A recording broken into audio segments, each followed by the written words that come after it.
नमस्कार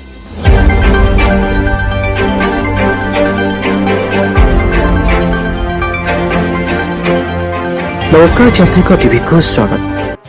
अगस्ट 26 तारीख शुक्रवार दिन जाजपुर जिला कुआखियार अभिमन्यु सामंत सिहार भवन में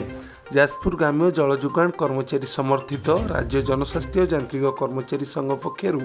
विभागीय जंत्री और कर्मचारी मानू एक स्वागत और अवसरकालीन संबर्धना प्रदान कार्यक्रम आयोजित हो जाइछि।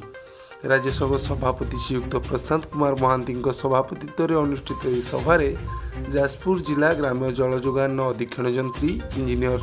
सुशांत कुमार घड़ई, सहकारी निर्वाही जंत्री इंजीनियर कुलमणि महाराणा समेत अन्य विभागीय कर्मकर्ता को स्वागत और संबर्धना दिया देखा मिलता।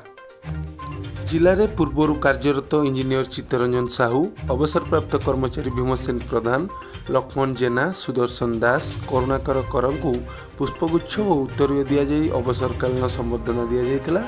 अन्य मध्य राज्य संघ संपादक श्रीवत्स बेहुरा, खंड संपादक विजय कुमार पारिक, संघर वरिष्ठ उपसभापति सुदर्शन प्रधान, भिकारी जेना, दीनबंधु सेठी, लक्ष्मीधर जेना, प्रफुल्ल पंडा, सुधांशु राय प्रमुख सभार उपस्थित रही निजर समुचित वक्तव्य रखा नजर आसला।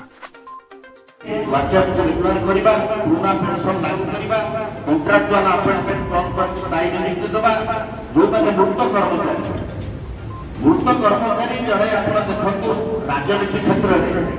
जड़े मुक्त कर्मचारी तार उत्तराधिकारी सुविधा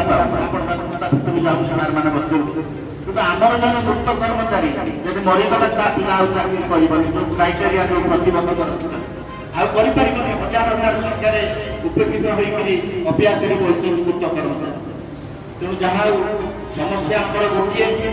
एम्प्लयर मान समस्या गोटे आम जाजपुर जिले में विशेषकर एक मन एक प्राण हो